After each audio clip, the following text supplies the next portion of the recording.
পৃথিবীর অনেক গভীরে লুকিয়ে থাকে এক ধরনের কালো আঠালো ও অপরিশোধিত তেল যাকে ক্রুড অয়েল বলা হয়।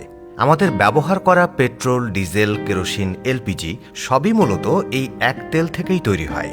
কিন্তু এই তেল সরাসরি ব্যবহার করা যায় না, তাই একে মাটি থেকে তুলে শোধনযোগ্য বানাতে হয়। সেটা কিভাবে জানানোর আগে একটা প্রশ্ন, আপনার দেশ বা এলাকায় এখন পেট্রোলের দাম কত?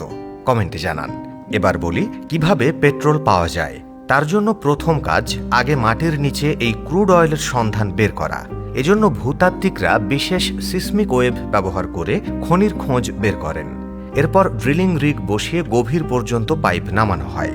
পাইপ তেলের স্তরে পৌঁছালে ভেতরের চাপের কারণে তেল উপরের দিকে উঠে আসে। চাপ কমে গেলে অবশ্য পাম্প করে তেল বের করে আনা হয়। এরপর শুরু হয় শোধনের পালা।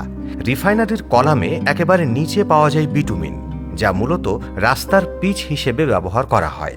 তারপর ভারী জ্বালানি তেল, যা ব্যবহার হয় বড় জাহাজ ও শিল্প কারখানায়। তারপরের দুটি স্তরে পাওয়া যায় ডিজেল ও জেট ফুয়েল। এরপরে পাওয়া যায় পেট্রোল বা গ্যাসোলিন।